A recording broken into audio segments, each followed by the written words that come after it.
The Obama administration is expanding the so-called Secure Communities program, which is designed to identify criminal illegal aliens in our jails so they can be deported. And that's the subject of our face-off debate tonight. My guests are Congressman Steve King. He's the ranking member of the Immigration Subcommittee, who says Secure Communities is a program that's misguided, and Congressman David Price, chairman of House Appropriations Subcommittee for Homeland Security, who says Secure Communities is viable. Gentlemen, good to have you with us. Let me start with you, if I may, Congressman King. This program seems to make some considerable sense. Why do you think it is misguided? Well, I think that parts of it will be very, very helpful. But the other component is that they're really only looking to pick up those criminal aliens for deportation, and in the process of doing so, they're missing the other component of this, which is that all of those eligible for deportation should be deported.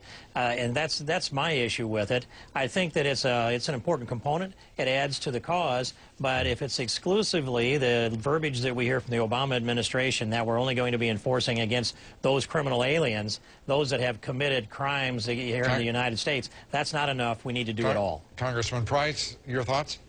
I think that's a very strange interpretation of what Secure Communities is all about. I guess some people are determined to pick a fight no matter what you're doing, but it seems to me if there's one thing liberals and conservatives and everybody else in between can agree on, it's that the first priority for deportation ought to be those illegal aliens who have proved their willingness and their capacity to do us harm, namely people who have committed serious crimes. And that is the impetus, that's the thrust that Congress, under Democratic leadership 2 years ago, mandated that it's not acceptable. I remember the very first time I was chairman of the committee, chairman of the subcommittee. The head of ICE came before us and said, and had to admit, that tens of thousands of criminal aliens were being turned out back on the streets of America every year without us even knowing who they are. So what do you say, Congressman King, to that?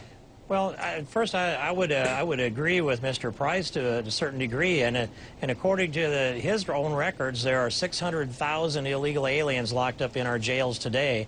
That's about 26% of the overall prison population.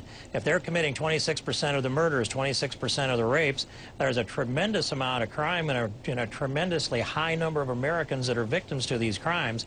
But we need to be preventative too. I mean, this is a de facto amnesty. It says if you're not a criminal, but you're eligible for deportations, we're not going to be really focusing on deporting you. So I don't think it's strange at all to take the position that if you're legally eligible for deportation, we should deport all of those who violated the law in that fashion. It's that simple. Look, it's a bizarre interpretation to say that if you're going to focus on criminal aliens as your first priority, then by definition you're ignoring everybody else. Who's saying that? Nobody's saying that. Well, I hope that's right. I hope it's right. But I heard the briefing that came from all of our Border Patrol people for an hour and a half, and their focus down there was they were going to turn and try to intercept illegal money and guns that became illegal when they got to Mexico. And in an hour and a half, only once mentioned the illegal drugs coming into America and the illegal aliens coming into America. I'm seeing a shift in this administration. I hope I'm wrong, but my interpretation is that it's going to be more exclusive and focused on some of these areas like this and let some of the rest of it go. Is Congressman King wrong, Congressman Price?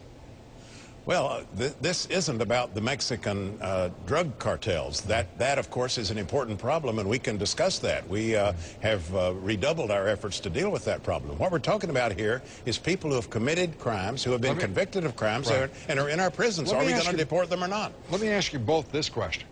We know, after the experience of the Border Patrol's deportations, that Customs and Border Patrol are deporting people, but there is almost no way to stop their return to the United States.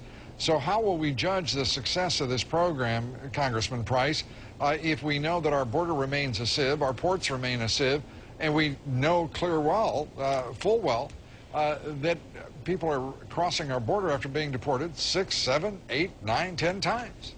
Well, first of all, we need to stop that. And I must say, Congress in the last couple of years under Democratic leadership has committed more Border Patrol agents to the border, has committed more to border security than had been done previously. But the question is, what about these people who have done us harm? In no way should the deportation proceeding trump the criminal justice proceeding. These people should do time. They should do time. They should serve their full sentences, and then they should be slated for deportation. Congressman King. Lou, I take this position that all levels of law enforcement at local level, state, and federal should all be engaged in a cooperative effort to enforce all of our laws, including our federal immigration laws.